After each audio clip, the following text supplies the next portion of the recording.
Kratos, the brutal, powerful, and tortured anti-hero god of war.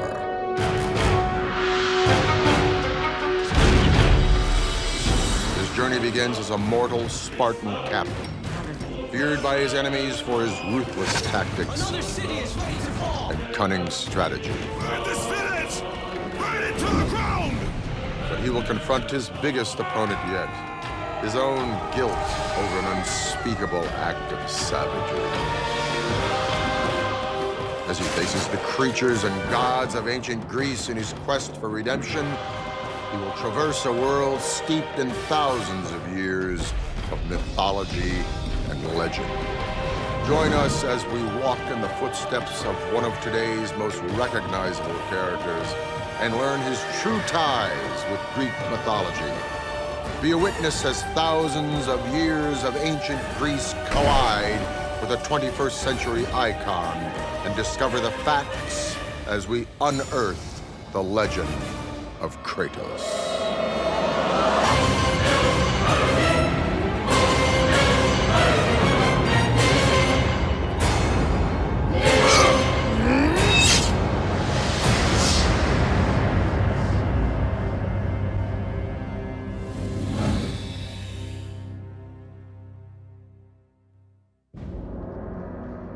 Ancient Greece, the birthplace of Western ideology and culture. It was here that the art of Athenian tragedy and theater was developed and perfected. Tragedy, it is the storytelling genre that has shaped much of Western drama, and it is the foundation of the story of God of War. One of the main features of a Greek tragedy is that it contains a tragic hero. And usually it's a male. There are some females that would count, but in most cases it's going to be a male character who does something wrong. A tragic hero is a character from Greek mythology who is usually a person of high social standing, often somebody who's on a path towards greatness, has a strong character, but something will go wrong and he'll veer off on a path towards tragedy. So a number of Greek heroes share these qualities. We can look at Hercules, Jason, Theseus, we have Perseus, and they embody these traits of achieving an almost godlike status themselves, typically through the help of the gods. As the greatest captain of the Spartan army, Kratos maintained a fearsome reputation of ruthlessness and brutality. He garnered respect and awe by showing no mercy in his methods. They've built this temple to offer prayers to Athena! This entire village stands as an affront to Lord Ares! Burn this village! Burn it to the ground! But Kratos has one fatal flaw, known to Greek tragedy as hamartia. Aristotle wrote a book called The Poetics, and in that he gives us a formula for Greek tragedy. In the Poetics, he said that a good tragic hero makes a mistake, and he used the word hamartia. The idea of hamartia is that a character will, sometimes through no fault of his own, will make a mistake or some kind of error in judgment, which leads to a tragic downfall. The tragic hero has a flaw running through him, some moral blind spot that prevents him from recognizing his own fallibility, his own weakness. So as he tries to accomplish great things, sooner or later he's going to misfire and create a terrible disaster. The thing that really leads to Kratos' downfall is his need for victory. He wants to be the best on the battlefield, and he's going to do whatever it takes. I think it's actually more of a contemporary tale than it is classical in that how much will you sacrifice? I think the theme was how much will you sacrifice to get what you want, and he ultimately sacrifices his family. Where the barbarian king's about to defeat him, and he signs a pact with Ares at that point, and you're not really concerned about anything else except for having the barbarian king's head for himself. Ares! Destroy my enemies, and my life is yours. As a result of this one terminal flaw of character, his greed for victory, Kratos starts a chain of events that would lead to his lifelong condemnation of guilt. As a servant of Ares, he butchers all those who oppose his new master. And a new weapon is bestowed by Ares befitting his servant. the blades of chaos, eternally chained to Kratos as a reminder of his debt to the god of war. And so the relationship between mortal and god flourishes, founded upon a shared sense of brutality and violence. Until Kratos encounters that one fateful village loyal to Athena. Beware, Kratos. The dangers in the temple are greater than you know. Now, in some cases, the mistake is bad.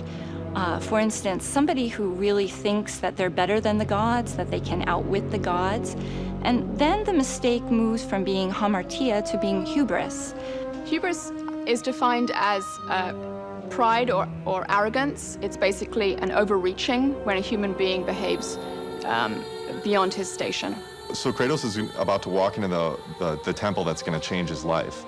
And the oracle's there, and she warns him, you know, if you go in here, you're going to suffer a severe and extreme punishment. With hubris in his heart, Kratos pridefully ignores the oracle's admonition and slaughters his way through the temple. It was, however, a tragic mistake. My wife, my child, how? They were left in Sparta. With his own hand, the Spartan captain unknowingly slays the only people he has ever cared for. A sin that not only stains his soul for eternity, but also leaves an indelible mark on his own body. From this night forward, the mark of your terrible deed will be visible to all. The ashes of your wife and child will remain fastened to your skin, never to be removed. Titans means gray, white earth, or clay. This may have something to do with an ancient ritual of mourning where people smear ashes over their body, giving themselves a grayish appearance. His skin whitened by the ashes of his guilt, Kratos would be known forevermore as the ghost of Sparta. But while most Greek tragedies conclude with the downfall of the hero, the story of Kratos and god of war actually begins where the tragedy would end.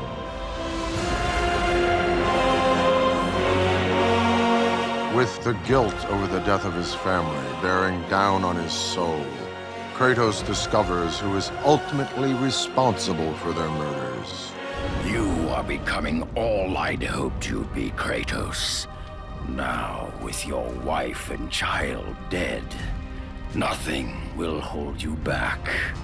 You'll become even stronger. You will become death itself. Ares! Ares, the god of war, is known for his relentless rage. You just never knew when the guy would just snap, break off, start a fight with someone, start a war somewhere. He really represents the kind of passion of violence and war. He's very ruthless. He's a very unpopular god. Even though he's an important god, he's one of the Olympians, he's the most hated.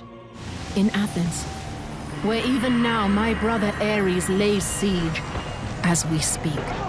Athens is on the verge of destruction. It is the will of Ares my great city fall. Zeus has forbidden the gods from waging war on each other. That is why it must be you, Kratos. Only a mortal trained by a god has a chance at defeating Ares. And with that decree, Kratos finds himself caught between one of mythology's greatest rivalries.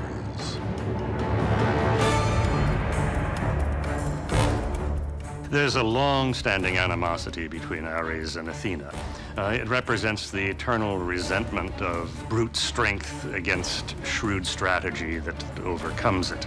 Athena, being the half-sister of Ares, is also revered as a warrior goddess, a goddess of warfare, but completely in contrast with Ares. While she represented the more intelligent, strategic, defensive warfare, Ares was all-out attack, aggression, chaos, bloodshed.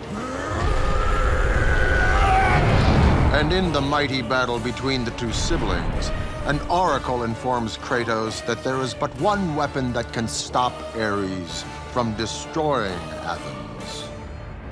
Choose your enemies wisely, Kratos. Your brute strength alone will not be enough to destroy Ares. Only one item in the world will allow you to defeat a god. Pandora's box. In Greek mythology, women are actually a separate creation. And to punish men, Zeus ordered that a woman be created. And the first woman is Pandora. In addition to this, they gave her a jar. The Greeks actually